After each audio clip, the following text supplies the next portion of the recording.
Gabulijo Ismail aka Black Jew komyono kwa mawuliri agetolode mu nsi yonna. Weekend badde mpanvu entalo zigenda mu maaso mu Middle East, Ukraine, Vladimir Putin kyekiva mu America, abakulembeze b'ensi yonna bagamba batya abantu kugamba endowooza y'abantu ku lutalo lugenda mu maaso mu Ukraine, mu Middle East, ekiva e Lebanon, mu Hezbollah, byonna ngenda kubeera nkuwa ku mawulire gemfunyeewo. Weekend ebadde mpanvu nnyo mbadde sinaba waayo, naye kyomunkolera nga tunaba kugenda mu maaso, subscribe nga like nga video eno, share video eno. Nze geopolitics analyst ow'omulembe omutebi, beerako estivin.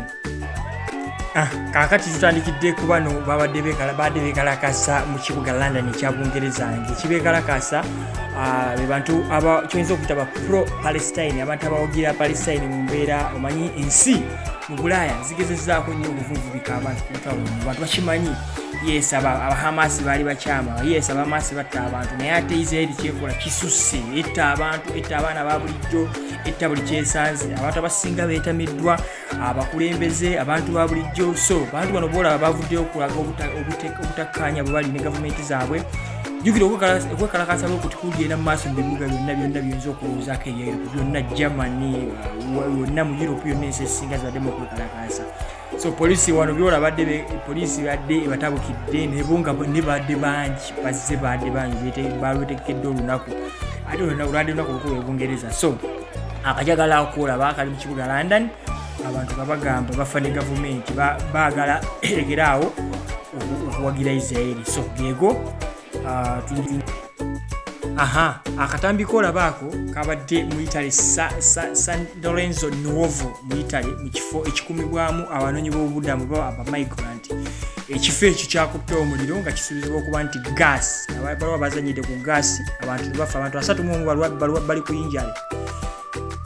Abantu 31 balumiziddwa, tebanategerwa baafudde, naye 31 bali ku injale, naye nga kyavudde ku gas. Ekizimbe kyabadde kalina biliyona nekiyika ku ttaka. So gava Italy mawuli mabi nnyo, tusuubire nti abantu tebaafe bangi, naye nga abantu 31 balumiziddwa. Ge gava Italy agaliwo. Mawuli amala President Putin kigambibwa nti yasayininze ku ndagaano emukkiriza okukolagana n'ensi endala okuwanyisa nuclear weapons. Saawa zino yalabiddwako Israel nga alina nuclear codes mu briefcase. So bagamba kibi nnyo, saawa zino agenda kuyamba Iran okukola nuclear weapons nga tekyali agikuba ku mukono. Amawuli si malungi nnyo eri White House, White House yaleeta emivuyo egyo. So Putin yasazeewo agenda kukolagana ne Iran agiwe nuclear weapons. Olutalo lukyagenda mu maaso. Akasembayo omukyalo bamuyita Tulsi Gabbard nga yeesimbawo ku bukulembeze bwa America. Uguno tagenda kudda, naye abadde ayogera ku bukulembeze bwa Ukraine ng'agamba nti President Zelensky yabaninze Orthodox Church. Kati saawa zino yagambye nti tagenda kukkiriza kwesimbawo okubadde kutegekebwa okubaawo mu Gwokusatu.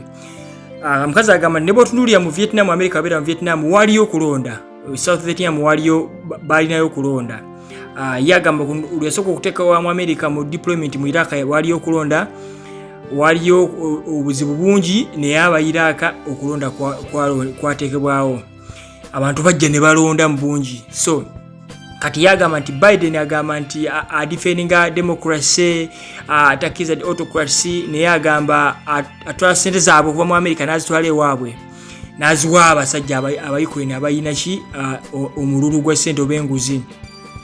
So yagamba nti Zelensky kimugaana okwesimba okuteekawo akalulu kubanga akimanyi nti wajja kuba abantu abajja okumulemesa olutalo oba okumucriticizinga oba omuwakanya.